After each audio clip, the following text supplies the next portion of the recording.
¿Sabías que apretar o refregar o retirar los dientes durante el día puede generar daños importantes? Esto se llama bruxismo en vigilia y está asociado a los siguientes síntomas: dolor de cabeza frecuente, tensión o dolor en la mandíbula, grietas en los dientes, formación de tonus mandibular, pérdida de hueso e incluso necrosis pulpar.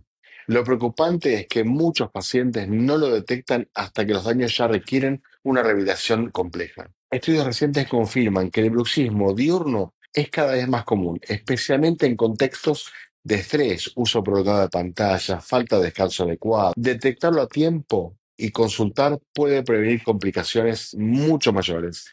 Guarda este video, compartilo, hacé prevención inteligente, comentame, déjame comentarios y te contesto.